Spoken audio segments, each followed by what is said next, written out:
Verehrte Damen und Herren, herzlich willkommen zu diesem voraussichtlich letzten Point de Presse vor den Festtagen. Soyez les bienvenus. Wir beginnen heute wie gewohnt mit Patrick Mathis, der Ihnen die aktuelle Lage schildert. Danach gibt Virginie Masseret einen Überblick über die Situation im Bereich der Impfungen und anschließend haben Sie Gelegenheit, Fragen zu stellen. Bitte, Patrick.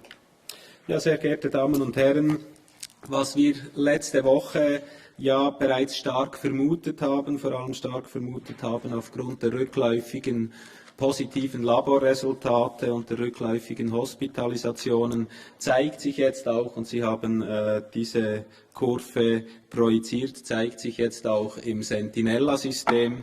Die Arztkonsultationen aufgrund von Grippesymptomen sind wieder rückläufig, das erste Mal rückläufig, und es deutet jetzt wirklich so vieles darauf hin, dass wir den Peak erreicht haben, dass man das mit mehr oder weniger großer Sicherheit auch so behaupten kann. Nichtsdestotrotz haben letzte Woche nach wie vor rund 33.000 Personen einen Arzt wegen Grippesymptomen aufgesucht. Hochgerechnet bedeutet das, dass seit Anfang der Sentinella-Überwachung rund 200.000 Personen aufgrund von Grippesymptomen einen Arzt besucht haben. Wir haben das ja auch schon mehrmals darauf hingewiesen, da praktisch keine anderen Grippeviren zirkulieren, da praktisch keine saisonalen Grippeviren zirkulieren in Europa, ist davon auszugehen, dass von diesen 200.000 Personen auch der absolut größte Teil wegen der pandemischen Grippe zu einer Ärztin oder einem Arzt gegangen ist. Wenn wir die Situation altersgruppenspezifisch anschauen, so bestätigt sich weiterhin der Trend, den wir bereits seit 2 Wochen beobachten, eine relativ massive Abnahme bei den Jungen, bei den Kindern, nach wie vor zunehmend die Infektionen bei der erwachsenen und älteren Bevölkerungsschicht, da aber vor allem bis anhin Kindern mit häufiger betroffen waren, ist in der totalen Tendenz eben jetzt wirklich eine Umkehr zu sehen, ist der Peak wahrscheinlich tatsächlich erreicht. Und hatten wir letzte Woche noch einzelne Regionen, bei denen ein Rückgang zu verzeichnen war, so ist das jetzt in allen 6 Sentinella-Regionen mehr oder weniger deutlich sichtbar. Also aufgrund dieser Trends ist wirklich mit einiger Verlässlichkeit darauf zu schließen, dass der Höhepunkt der aktuellen Grippewelle erreicht sein könnte. Und noch ein letztes Bild hier. Die Laborbestätigungen haben erneut deutlich abgenommen.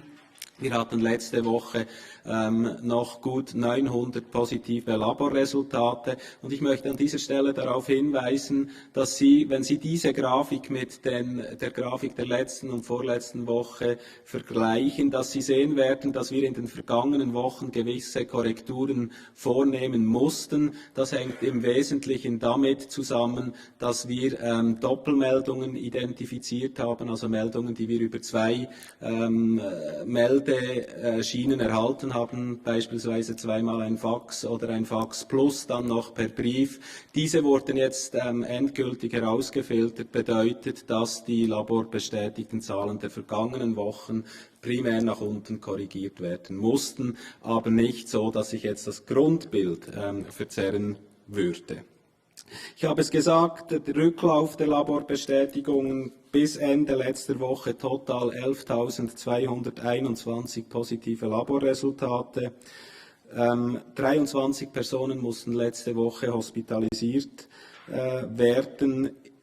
Total haben wir inzwischen 345 Hospitalisationen zu verzeichnen. 66 Personen mussten auf eine Intensivstation eingewiesen werden. Und leider muss ich Ihnen auch bekannt geben, dass es zu einem weiteren Todesfall gekommen ist. Wir haben insgesamt jetzt 9 letale Ausgänge von Infektionen mit dem pandemischen Grippevirus.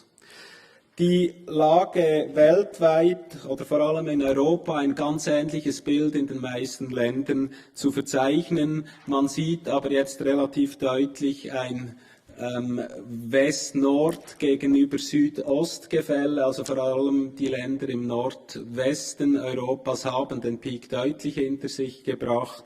Im Südosten sind die Fallzahlen zum Teil weiter zunehmend. Nordamerika ist durch diesen Pandemiewelle hindurch. In den meisten tropischen Gebieten nimmt die Grippeaktivität ebenfalls ab oder bewegt sich weiterhin relativ stabil auf tiefem Niveau. Das wäre die aktuelle Lage in der Schweiz und ein kleiner Ausblick nach Europa. Je donne la parole à Virginie Massoret. Bonjour. En effet, du côté des vaccinations, on est maintenant à 5 semaines du début de la campagne, puisque dans la plupart des cantons, la vaccination a pu commencer à la mi-novembre. Les estimations que l'on commence à recevoir de la part des cantons donnent des couvertures vaccinales dans la population de l'ordre de 15 à 30%. Ce n'est pas du tout étonnant puisque ce qu'on vise essentiellement, c'est la protection des personnes à risque accru de complications qui constituent environ 15 à 20% de la population. Et également, la vaccination vise aussi les proches de ces personnes à risque accru de complications, essentiellement le personnel de santé, mais aussi les familles. En comparaison internationale, la Suisse est très bien placée. D'autres pays arrivent aussi à des couvertures vaccinales de l'ordre de 10 à 20%, mais surtout, bien qu'on ait commencé avec un peu de retard sur certains pays en Suisse, on est un des premiers pays à pouvoir largement donner la possibilité à tous ceux qui le souhaitent de se faire vacciner, alors que dans d'autres pays, aussi les pays proches autour de nous, le vaccin est encore très rationné et les pays doivent suivre des ordres de priorité pour donner l'accès au vaccin. Pour rappel, en Suisse, on a maintenant mis en circulation 3 millions de doses de vaccins, mais on en a encore en réserve dans les stocks de la Confédération, au total environ 5 millions, et on continue à être livré. Hier, le Conseil fédéral a pris une décision quant à la stratégie concernant les doses commandées en trop. Je vous rappelle que quand on a commandé nos doses de vaccin au mois de juin, on partait du principe qu'il faudrait 2 doses par personne pour atteindre une protection vaccinale adéquate. Ceci était basé sur les expériences avec les vaccins développés pour la grippe aviaire. Or, depuis lors, on sait que pour la majorité des personnes, une dose suffit. Ça dépend de l'âge et du produit. Certaines personnes ont encore besoin de 2 doses. Et donc, tous les calculs ayant été faits, on pense qu'on peut se passer de 4,5 millions de doses sur les 13 millions commandés, avec pour objectif de maintenir en Suisse la possibilité de vacciner largement la population, en tout cas tous ceux qui le souhaiteraient, dans l'éventualité d'une nouvelle vague, éventuellement d'une vague plus sévère de grippe.